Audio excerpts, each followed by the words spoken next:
देखिए, बिहार में वोटर अधिकार यात्रा के दौरान देश के यशस्वी प्रधानमंत्री के माताजी के ऊपर आपत्तिजनक बयान दिया गया था। लगातार जो है बीजेपी इसका जो है विरोध कर रहे, पूरे जो सत्ता पक्ष है विरोध कर रहे। सर क्या कहेंगे ये इस तरीके से कृत कर?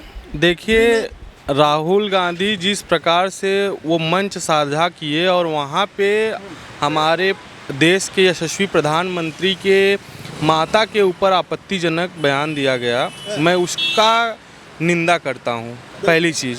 दूसरी चीज़, राहुल गांधी जिस पार्टी के आज मुखिया बन के कांग्रेस पार्टी का नेतृत्व कर रहे हैं, उसी पार्टी के कार्यकर्ता उनको पप्पू कह दिए हैं। पप्पू का मतलब जो गांव में पागल व्यक्ति होता है उसको पप्पू बोला जाता है।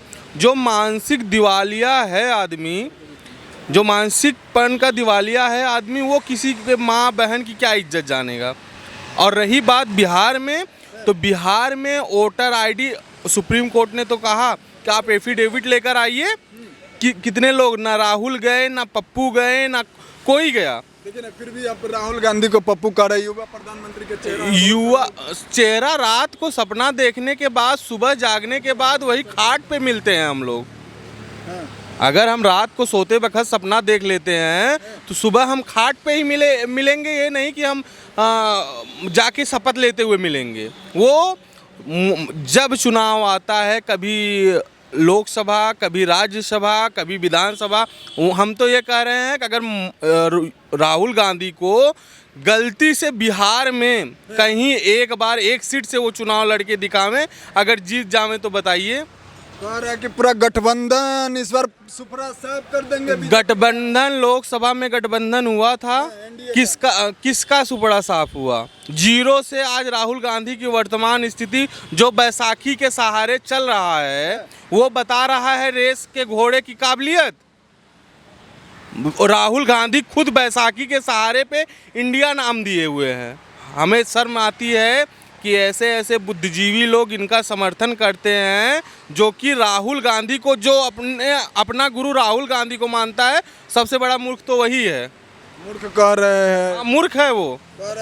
लोकतंत्र खतरे में है। लोकतंत्र खतरे में है। मैं जेब से मोबाइल निकालूं या डायरी निकालूं, अनुराग ठाकुर ने कहा जिस संविधान खतरे में, संविधान खतरे में आप बात कर रहे हैं, उस संविधान में कितना पेज था, ना प्रियंका वाड्रा बता पाई, ना राहुल गांधी बता पाए। रही राम मंदिर मुद्दे की बात, अखिलेश यादव आए,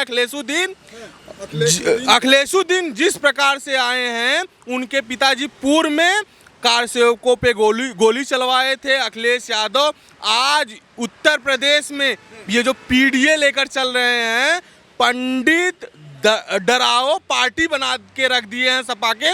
इनके पाले पोसे गुंडे वर्तमान समय में घूम रहे हैं। जिस प्रकार से हमें परिवर्तन देखने को मिला कि उत्तर प्रदेश में योगी जी की पुनः प्रचंड बहुमत की सरकार बनी है, हम बिहार वासियों से यही निवेदन करेंगे कि आप जात पात से ऊपर उठ करके राष्ट्रवाद को वोट करें और विकासवाद को वोट करें, क्योंकि मोदी है तभी मुमकिन है, और हम एक रहेंगे तभी सेफ रहेंगे और तभी नेक रहेंगे। जब हम रहेंगे तभी हम पार्टियां हमारे आपके विचारों को जो माने उसी को वोट करें, जो हमारे ऊपर थोपे हम उसको वोट ना करें। हमारा यही बिहार वासियों से निवेदन है। निवेदन तो है, लेकिन ये बार बार एक रहोगे तो सेफ रहोगे, तो ये सब कोई मुद्दा है क्या? मुद्दा है, क्योंकि मैंने अभी लोकसभा सत्र, शीतकालीन सत्र चल रहा था, लोकसभा सत्र हमेशा चला, हर एक मुद्दा आया, लेकिन भरे टीवी डिबेट पे अखिलेश यादव, जिन्हें कभी कभी अखिलेशुद्दीन भी कहा जाता है, इतने किफायती किसी एक संप्रदाय के रहे कि टीवी डिबेट के बीचों बीच उनके पत्नी के ऊपर, धर्म पत्नी जिसको अर्धांगिनी कहा जाता है, मतलब कि शास्त्र को अगर पढ़ेंगे, अखिलेश तो पढ़ते नहीं है, लेकिन अगर पढ़ेंगे तो देखेंगे कि शास्त्र में आधे जितना पुरुष का हिस्सा होता है उतना पत्नियों का होता है। उस आधार पे अखिलेश यादव का पत्नी का साथ साथ अखिलेश यादव का भी अपमान वहां पे किया गया एक विशेष समुदाय के द्वारा, लेकिन अखिलेश यादव ने कभी एक बार नहीं कहा उस मुद्दे पे कि इनको माफी मांगनी चाहिए, कि इनको क्या करना चाहिए। मान के चलिए कि कोई कार्यकर्ता ऐसा गलती कर दिया, बहुत सारे लोग हैं, उसमें कोई अगर एक गलती कर दिया तो वो हर चीज पर प्रतिक्रिया देना सही बात है क्या? नहीं, गलती हो जाता है। गलती एक बार होती है, है। बार बार होना मतलब उनका वही नेचर ही है। क्योंकि पूर्व में श्रद्धेय मुलायम सिंह यादव जी चले गए हैं, वो कहते थे सपा के कार्यकर्ता हैं, गलतियां हो जाती हैं, तमाम प्रकार की विकृतियां हैं, तब कोर्ट कचहरी बंद करके सपा का वो जो लाठी वाला फार्मूला चलता है वही चले। बिहार में अभी तक लालू थे, लालू चारा खाए थे, नीतीश और तेज प्रताप को ला दीजिए, सॉरी तेज प्रताप यादव को ला दीजिए आप, वो बचा खुचा मिट्टी से लगा करके महल तक खा के तेजस्वी लेकर खा के चले जाएंगे। अपने भाई बिहार बदलेंगे, बदलेगा बिहार इस बार। वो अपने परिवार को एडजस्ट करना चाह रहे हैं। बिहार वासियों, हमारा निवेदन है कि आप बिहार की चिंता करिए, किसी एक व्यक्ति विशेष का परिवार सेट हो जावे उसकी चिंता छोड़िए आप, जो आपके हित की बात करता है। जीएसटी पे अभी महंगाई सब लोग कह रहे थे, लेकिन आज 22 सितंबर से टैक्स फ्री जो रोजमर्रा की हमारी चीजें हैं टैक्स फ्री हो जा रही हैं।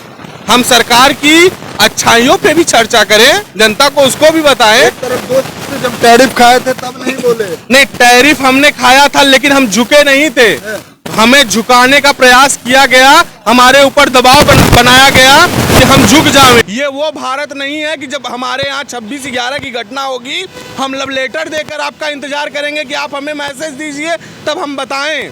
हम तो अगर हमारे तरफ से एक उधर से कोई एक डग्गर मारता है तो हम पत्थर मारते, नहीं तो AK-47 दागते हैं। ये भारत मोदी का 56 इंच का सीना है, वो कुर्ता सिला के पहनने के लिए नहीं है, वो वीर सपूत का बेटा है। जिस भाषा में जो समझेगा उसको उस भाषा में जवाब दिया जाएगा। विपक्ष बीते दिन कि 56 इंच 26 इंच में कैसे बदल गया। 24 घंटा सीज फायर का समय था, 4 घंटे में से लट गए।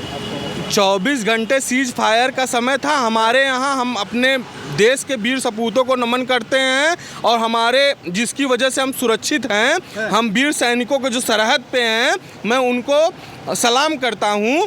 और रही बात 4 घंटा में हमारी काबिलियत थी, इजराइल हमारा मित्र देश है, जिस हिसाब से उसने आधुनिक टेक्नोलॉजी दिया था कि हम अपने भारत में बैठ के 700-800 किलोमीटर पे ड्रोन उनका मार के गिरा देते थे। आज हमारा 0.9 लॉस हुआ है, लेकिन पाकिस्तान देखिए अमेरिका के पास गिड़गिड़ा करके अब कंधे पे हाथ रख के चल रहा है। हाथ रख के चल रहा है, तो ये सब कहीं ना कहीं प्रभावित करेगा बिहार चुनाव को। नहीं, 1% नहीं प्रभावित करेगा, क्योंकि हम अगर अभिनंदन को वापस ला सकते हैं तो हम पाकिस्तान से जो पाक ऑक्युपाइड कश्मीर है हम उसको भी लाने की गर्ज रखते हैं, क्योंकि दमदार नेतृत्व साथ उचित बिहार का यही संकल्प होना चाहिए। समय दिए सर, बहुत बहुत धन्यवाद।